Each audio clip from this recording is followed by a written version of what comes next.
Just a quick reminder guys, these narrations are best enjoyed with headphones on. Hey everyone, this time I review the PC port of my all-time favourite Halo game. Does the accessibility scores live up to this accolade? Close your mouths, find your chairs, and get set for a combat drop.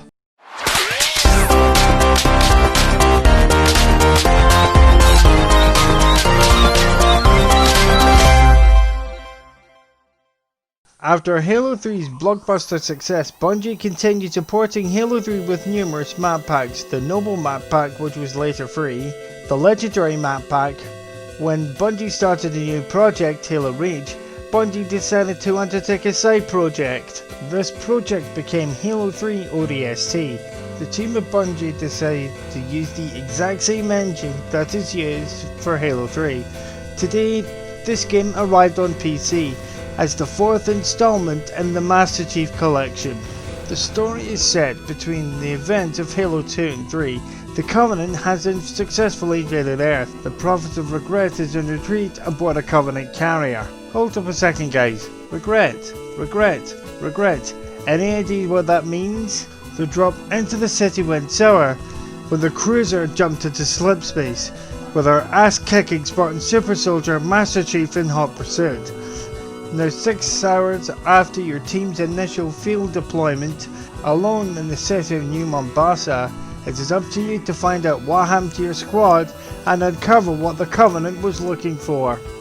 The accessibility scores are as follows. Visibility, I give it 6.5. In visor mode, which is basically your night vision goggles, the outlines of friend and foe are in red and green.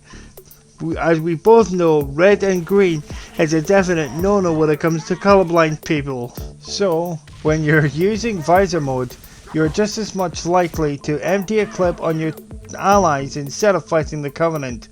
This game is quite easily playable as the enemies look different, but as you can see, there are major issues with this game which makes it very difficult to play.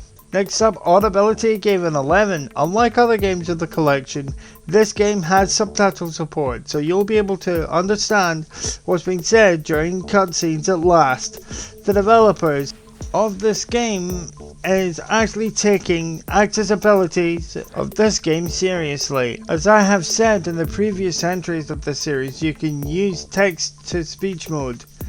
When a player sends a message to you via text chat, the message is then read out to you. That way you can listen to the person in last place whining about your repeated use of the gravity hammer and explaining how much of a noob you are. Next up, mobility, I gave an 11. With this being a PC port of a game that originally started out on a console, controller support is present in this game.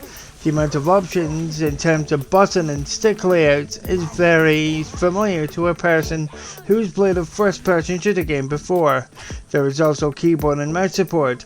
As you may have expected, these controls can be fully customizable to suit your impairments, so a mobility impaired player can play this game with very little issues. Last but certainly not least, gameplay, I give it 10.5. With my favourite game of the Halo series at last being on PC, it is very good to revisit this gem. The freeform style of the mission in New Mombasa allows you to explore the city at entirely your own pace. This style of freedom is like a breath of fresh air from the linear style of the traditional Halo campaign. The city itself is filled with secrets and audio logs for you to locate. You'll be spending a long time playing this game. The inclusion of ODST Firefight mode brings even more nostalgia to the collection. In terms of the multiplayer, there's not a lot change.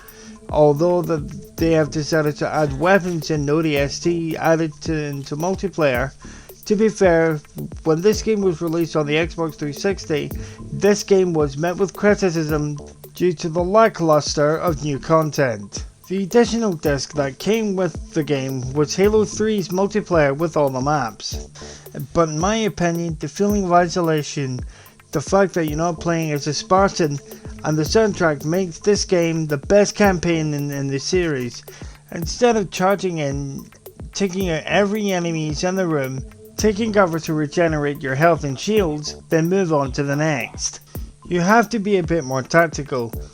You can't take as much hits as you would normally do as a Spartan. Also, you don't have the motion tracker, so the entire experience of ODST is a breath of fresh air from the other games. In summary, Halo ODST holds a very special place in my heart when it comes to the Halo series as a whole. The music, the darkness, and the occupied city of New Mombasa adds to the feeling of isolation that the game is about when you travel around the city to find your squad. This is not the most expansive Halo game in the series, but this game still deserves some love. Next time I review a Halo game will be 4, and I will be giving my final verdict for the collection itself on PC. And the overall score is 97.5%. See you guys in the next review. Spartan Commander 1990 out. Roll out, Spartan Company.